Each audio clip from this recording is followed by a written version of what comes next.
우리 하나님 앞에 예배드리는 우리 사랑하는 성도님들, 심령마다 주님의 은혜가 평강이 넘치시기를 축원합니다. 계속해서 요한복음 말씀을 통해서 은혜를 나누기 원합니다. 8장의 본문은 초막절 절기를 배경으로 하고 있습니다. 축하의 절정인 절기의 마지막 날에 제사장들은 실로암 못에 가서 물을 기르다가 제단에 붓는 의식을 계속해서 합니다. 그리고 마지막 날 밤에 여인들이 성전뜰에서 4개의 대형 금촛대에 촛불을 밝히는 그런 행사를 진행을 합니다. 이것은 출애굽 당시 이스라엘 백성들을 인도해냈던 불기둥의 역사를 기념하고, 또 시내산에서 하나님의 말씀을 받았던 율법의 말씀, 그것을 계시해 주신 그 하나님의 은혜를 기념하는 행사였습니다. 또 종말에 하나님의 계시가 예루살렘에서 이루어지고, 그 계시가 온 세상을 비추어서 흑암과 혼돈의 세계에 하나님을 아는 지식이 빛으로 가득 채워지도록 그것을 기원하는 행사였습니다. 그런데 이런 상황 속에서 예수님께서 군중들을 해치고 그렇게 들어오셔서 수많은 무리들을 향하여 선언하십니다. 내가 세상의 빛이라고요. 스스로의 정체성에 대해서 말씀을 하시는데, 내가 바로 이 불빛이다, 이 빛이다, 이렇게 말씀을 하시는 겁니다. 예수님은 자신의 정체성에 대해서 여러 가지 상징을 통해서 말씀하셨습니다. 예를 들면 나는 생명의 떡이다, 나는 부활이고 생명이다, 길이고 진리고 생명이다, 나는 포도나무다, 나는 양의 문이다, 나는 선한 목자다, 이렇게 여러 가지로 설명을 하셨어요. 이것은 예수님의 자기 계시인 거죠. 하나님이신 그분이 사람 몸을 입고 이 땅에 오셔서 무엇을 하기 위해서 오셨는가를 선포하시는 말씀입니다. 인간의 몸을 입고 오신 그분이 어떻게 하나님이 될 수 있겠어요? 그러나 오늘 예수님은 자신을 가리켜서 내가 세상의 빛이라고 그렇게 선언하십니다. 자신이 하나님을 온전히 계시하고 드러내서 온 세상으로 하여금 하나님을 알게 하시는, 하나님께로 인도하시는 그런 빛이 되신다 하는 것을 선포하는 말씀인 겁니다.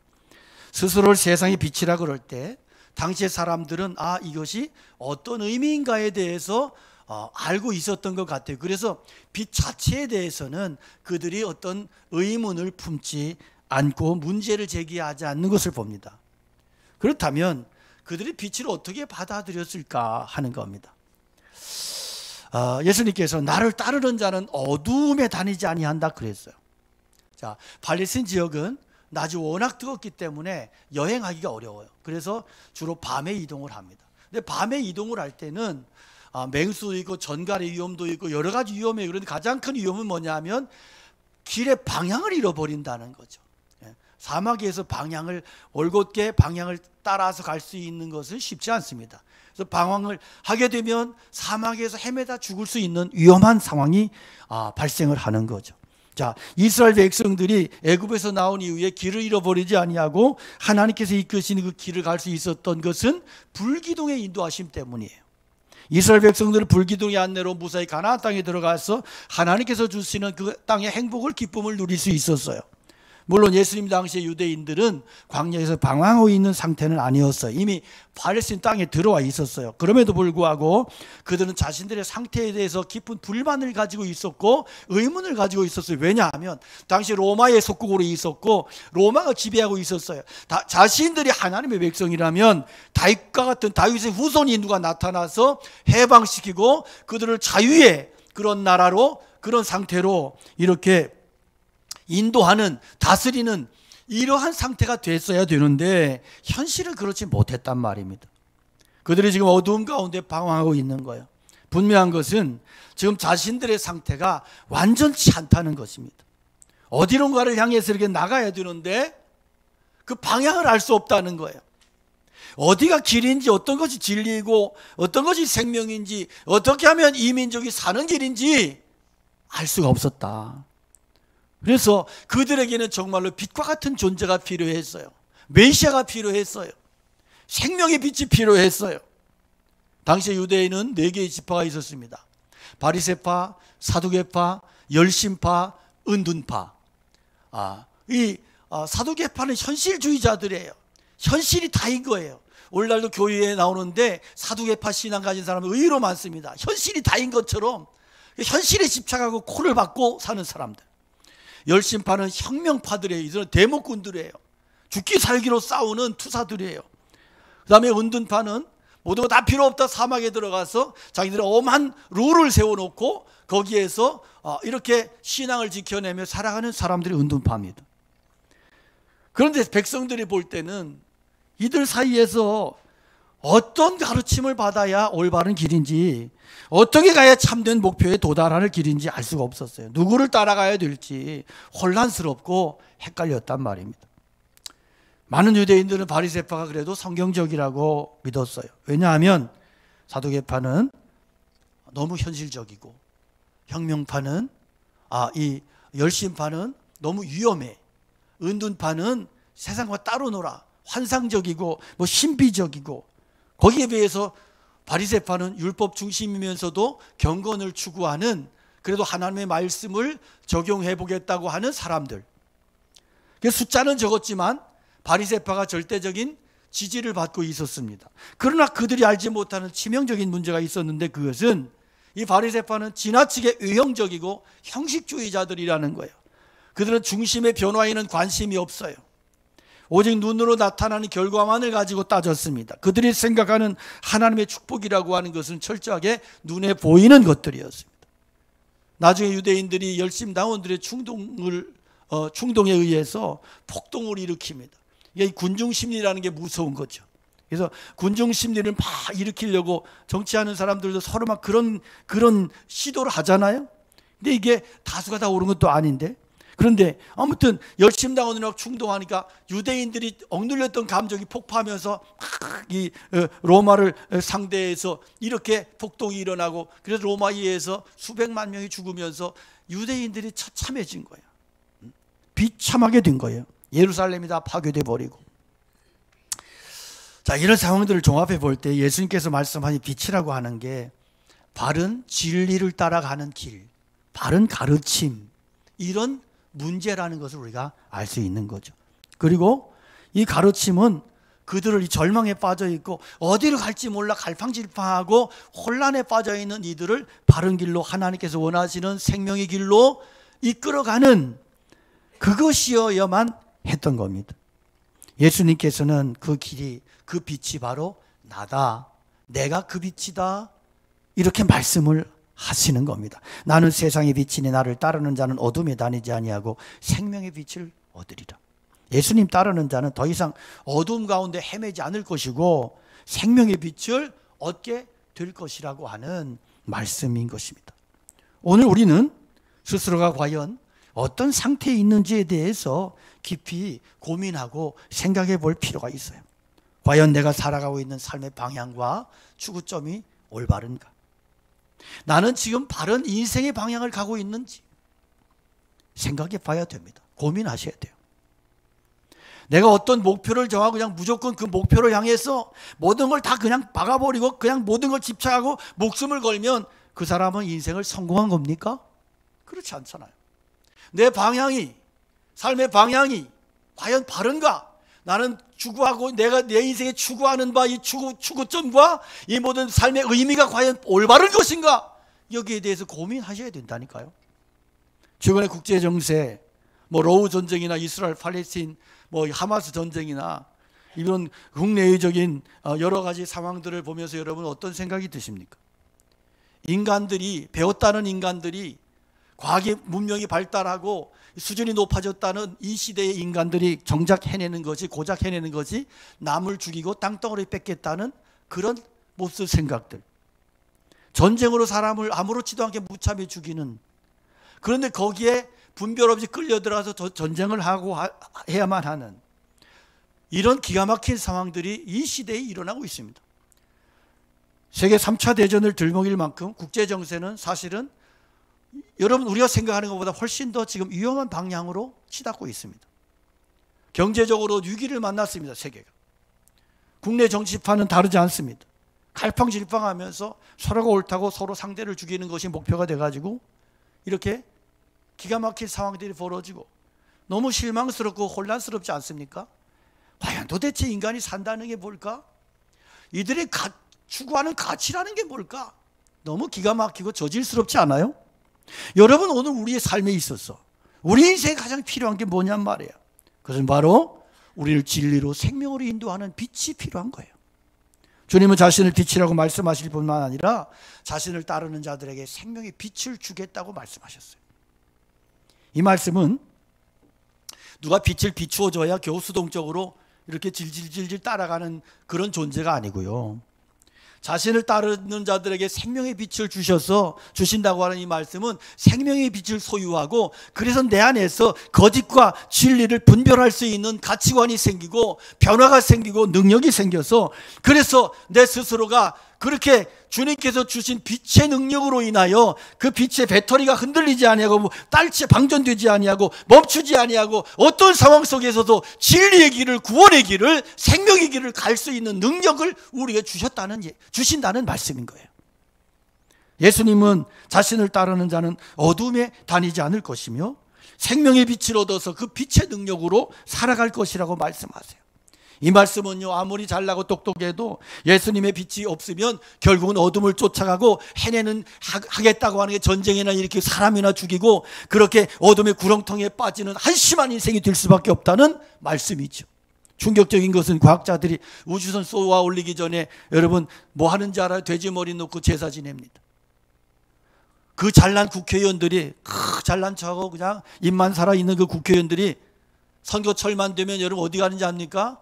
무당 골목에 가서 무당들한테 가서 전 보고요, 무당들이 그때 떼돈을 법니다. 문전성시를 이룹니다. 그런 사람들이 여러분의 대표이고 지도자라고 하는 사람들이요. 이게 프로야구 프로축구 선수들 리그 시작할 때 뭐합니까? 많은 구단들이 운동장에다 펴놓고 상다리 제사상 차려놓고 돼지머리 놓고 절하고, 그리고 프로리그를 시작합니다.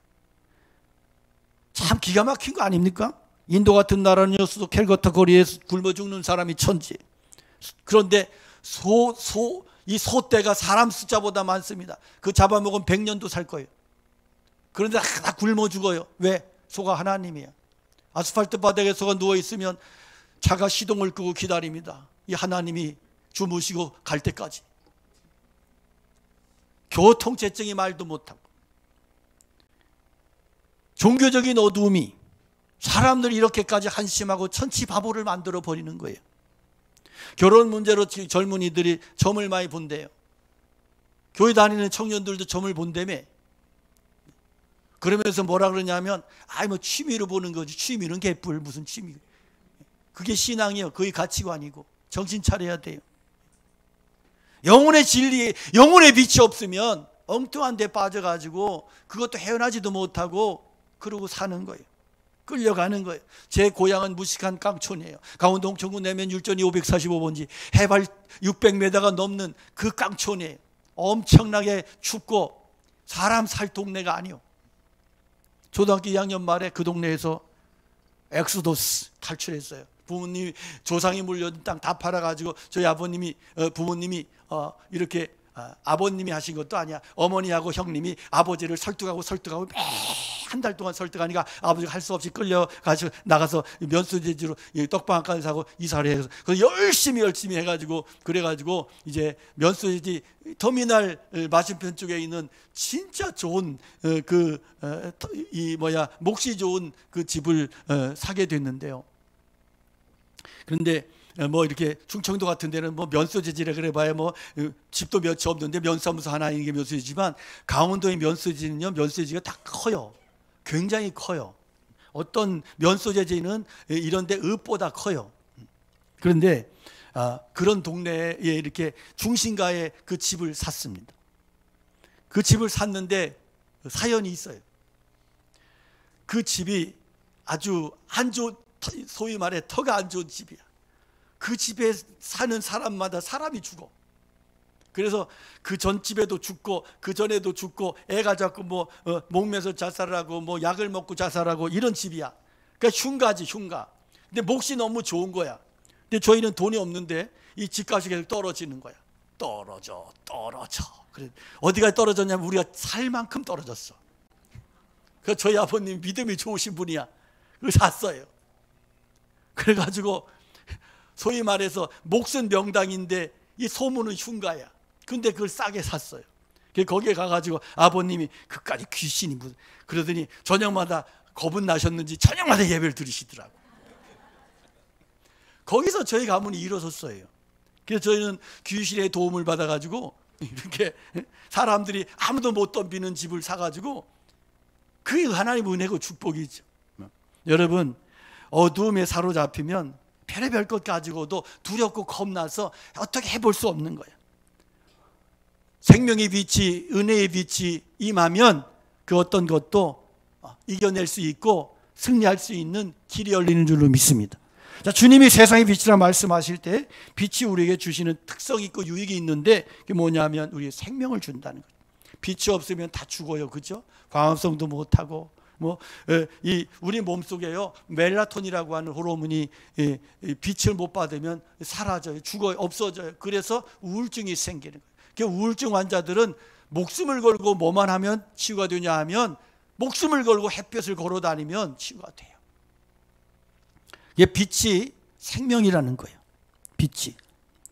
영적인 문제도 그래요. 영혼의 빛이 되시는 예수님이 떠나면 그의 인생이 파멸을 향하여 가요. 사망을 향하여 치닫고 가요. 우리 속에 있는 생명의 근원이 다 죽어요. 예수님의 생명의 빛이 차단되면 어둠의 세력이 힘을 쓰기 시작해요. 가정 속에, 가문 속에 어둠이 막 역사해요. 이상한 그런 어둠의 역사가 일어나는 거예요. 그래서 여러분, 우리가 예배는 뭐냐 하면 어둠을 몰아내는 역사예요. 할렐루야. 예배에 승리하면 어둠이 떠나게 되어 있습니다. 예배는 하나님의 영광스러움을 회복하고 강력한 생명의 역사가 나타나고, 어둠의 세력이 내 안에 자리 잡고 있던 내 안에 악한 생각, 어둠의 생각, 저질스러운 그런 더러운 생각들이 예배를 통하여 성령의 빛이 임하고, 예배에 하나님의 복음의 빛이 임하고, 예배에 예수 그리스도의 생명의 빛이 내게 임할 때 모든 질병이, 모든 역사가 떠나가게 되는 줄로 믿습니다. 할렐루야. 빛은 우리에게 판단의 능력을 줘요. 그래서 빛이 없으면 아무리 좋은 옷 입어도 이게 뭐 소용이 없잖아요. 빛이 있을 때 모든 것들이 판단이 되고 분별이 되고 가치가 드러나는 거죠. 유물론의 렌즈를 보면 인간은 동물과 다를 게 없어요. 짐승과, 유물론적 사고는 인간의 존엄이 무시되고 학살이 일어나. 지금도 그렇잖아요, 세계에서. 반면에 예수 그리스도의 빛의 렌즈로 인간을 보면 인간은 하나님의 형상이에요. 그리스도로 봐야 돼요. 이스라엘 백성들이 유대교가 왜 그렇게 한심한 지경에 빠졌느냐? 그들은 계속해서 그곳에 머무르는 거예요. 그리스도를 거부해요. 그러니까 지금도 그런 짓을 하는 거예요. 예수님이 생명이요, 예수님이 들어가지 않으면 어떤 것도 사망이 역사하게 돼 있어요. 성도는 어떤 존재냐? 예수님이 핏값을 주고 사실 정도로 대단한 존재인 것을 기억하시기 바랍니다. 또한 빛은 먼 곳을 보고 분별하게 만들어요. 빛이 있으면 멀리 보여, 멀리. 그래서 이렇게 깨끗한 날은 서울타워가 그냥 보이잖아요, 여기서도. 그래요. 여러분, 주님의 빛이, 생명의 빛이 내 안에 임하면 천국이 보이는 줄로 믿습니다. 이것이 사도들이 외쳤던 복음이에요. 예수님께서 이 땅에 오신 목적이, 요한복음 3장 16절에 보면 하나님 세상을 이처럼 사랑하사 독생자를 주셨으니 이는 저를 믿는 자마다 멸망치 않고 영생을 얻게 하려 하심이라. 할렐루야. 예수님의 빛은 죽음 그 너머를 보게 하세요. 죽음 너머의 생명을 보게 하시고 사망 너머의 영생을 보게 하시는 거예요. 그래서 참 믿음의 삶은 여유가 있는 거예요. 왜냐하면 죽음 그 너머를 보거든요. 요한복음 5장 24절에서 주님께서 내가 진실로 진실로 너에게 이르노니 내 말을 듣고 또 나 보내신 이를 믿는 자는 생명을, 영생을 얻었고 심판에 이르지 아니하나니 사망에서 생명으로 옮겼느니라. 할렐루야. 그래서 예수 그리스도의 밝은 빛으로 인해서 자신의 앞날을 환하게 밝히 보았던 바울 사도는 복음 전하는 가운데 말도 못하는, 상상 못할 고통과 괴로움과 핍박을 당했지만 그가 어떻게 고백해요? 현재의 고난은 장차 우리에게 나타날 영광과 좋게 비교할 수 없도다. 할렐루야. 초대교회 스데반 집사는 돌에 맞아 죽어. 그런데 성경에 보니까 그의 얼굴이 천사같이 되었다 그랬거든요. 그런데 그 전에 말씀 보면 어떤 말씀이 나오면 그가 예수님을 환상으로 보는데 하늘이 열리고 인자가 주님이 하늘 우편에 서신 것을 내가 보는도다. 신앙 고백 우리 어떻게 해요? 하늘 보좌 우편에 앉아 계시는 예수님을 신앙 고백하잖아요. 그런데 사도행전 7장에 스데반이 죽는 현장에는 예수님이 서서 계셨다고. 왜? 스데반의 믿음이 너무 귀해서 주님이 벌떡 일어나서 스데반의 영혼을 받아주시는 거예요. 오늘 우리의 믿음이 이렇게 될 수 있기를 축복합니다. 그래서 바른 진리의 말씀을 들었다고 하는 것이 우리의 삶에 빛이 임할 때 그 빛이 어떻게 나타나느냐 하면 변화로 나타나요. 변화로. 그래서 주 예수 내 마음에 들어와 계신 후 변하여 새 사람 되고 이렇게 나타나는 거예요. 가치관이 바뀌어지고 인생관이 달라지고. 그래서 복음의 빛이 비추면 그의 정신과 생각에 빛이 들어가요. 빛이. 어둠의 가치관이 빛의 가치관으로 바뀌어요. 더 이상 우상의 끌림이나 어둠의 방향으로 끌려가지 않아요. 어떤 인생도 예수님을 진리로 받아들이면 우상부터 몰아내게 돼 있어. 내 고집대로 살지 않아. 주님께 맡기는 힘이, 믿음의 힘이 생기는 거예요. 내 삶에 이런 변화가, 이런 역사가 없다면 여러분, 내가 아직 복음을 듣지 못했던지 믿지 않았던지 둘 중에 하나겠죠. 자, 예수님께서는 자신이 이 세상의 빛일 뿐만 아니라 자기를 따르는 자들도 어두움 가운데 있지 아니하고 생명의 빛이 얻으리라고 말씀하세요. 이런 두 가지 사실을 나타내는데 예수님만이 참된 생명으로 이끄시는 분이시라는 거예요. 광야에서 이스라엘 백성들이 방황할 때는 목표가 있었어요. 가나안 땅이잖아. 마찬가지로 우리가 이 땅을 살아갈 때 분명한 목표가 있어. 그것은 하나님께서 주시는 생명을 누리는 풍성한 삶이 목표인 거예요. 내가 온 것은 양으로 생명을 얻게 하고 더 풍성히 얻게 하려고 함이라고 주님께서 오신 목적을 말씀하셨습니다. 누군가가 내가 지금 뭔가를 간절히 원하지만 그게 아닐 수 있어요. 그게 중요한 게 아닐 수 있어요. 어떤 사람은 뭐 소유하기 위해서 막 이빨 청춘 다 바치고 뭐 막 하지만 정말로 그게 중요한 게 아닐 수 있단 말이에요. 어떤 사람은 뭔가를 막 추구하지만 그가 정말 시급한 것은 병원에 들어가서 수술해야 되는 것일 수도 있어요. 우리는 이렇게 아둔하고 모르고 방향도 모르고 중요한 게 모르면서도 열심히만 살면 다인 줄 알아요.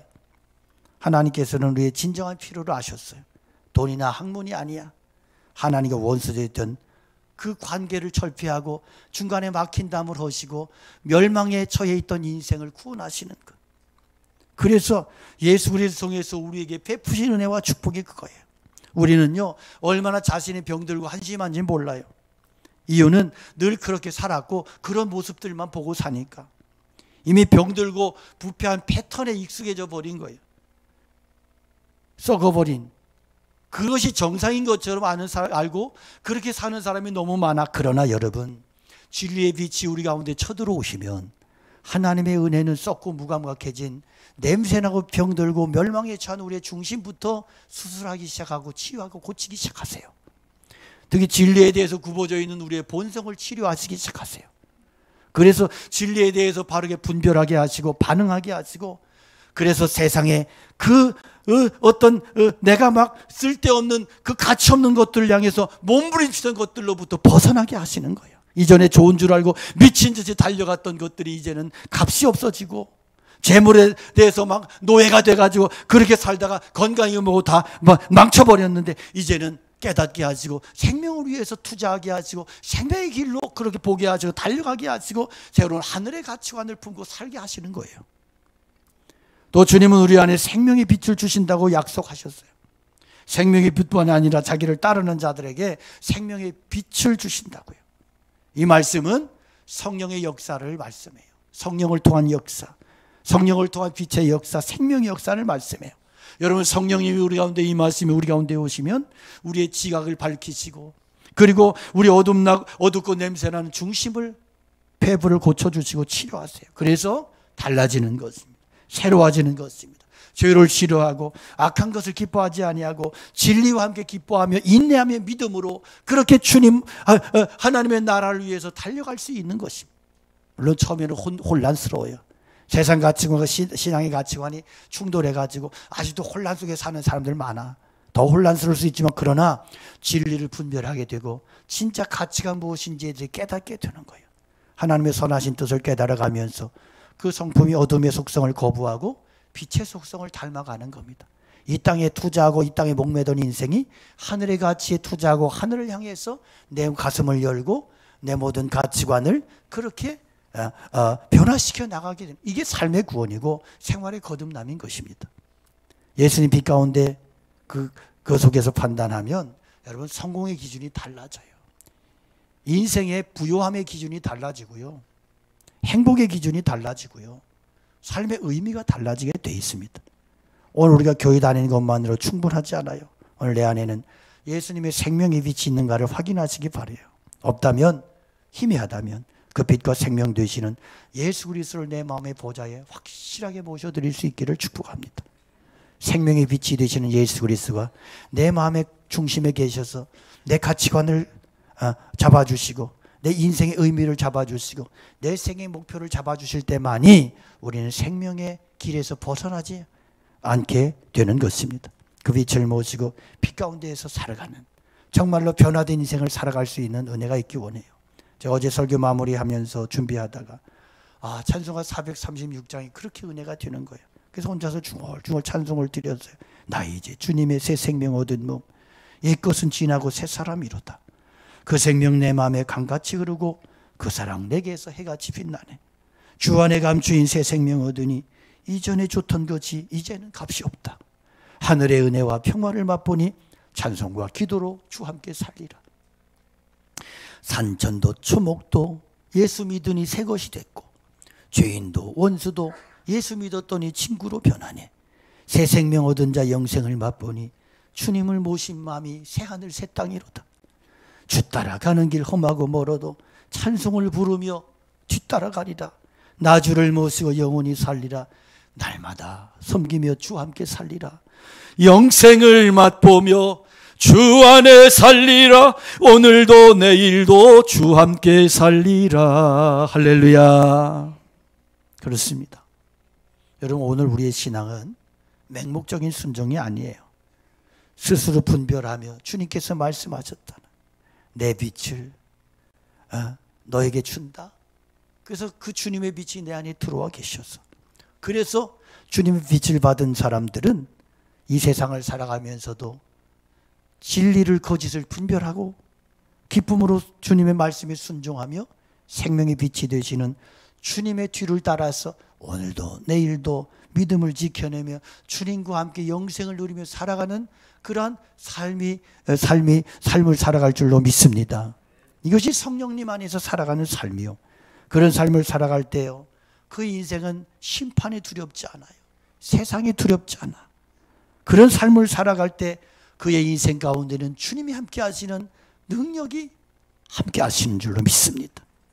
그 삶이 그 자체가 예수님의 빛을 살아가는 삶이기 때문에 그의 삶에는 참된 기쁨이 그의 삶에는 참된 행복이 넘쳐날 수밖에 없다는 사실을 기억하시고 이 은혜가 이 축복의 오늘 말씀을 듣는 예배에 드리는 모두에게 임하시기를 주님의 이름으로 간절히 축원합니다. 우리 함께 말씀 기억하며 찬양 올려드리겠습니다.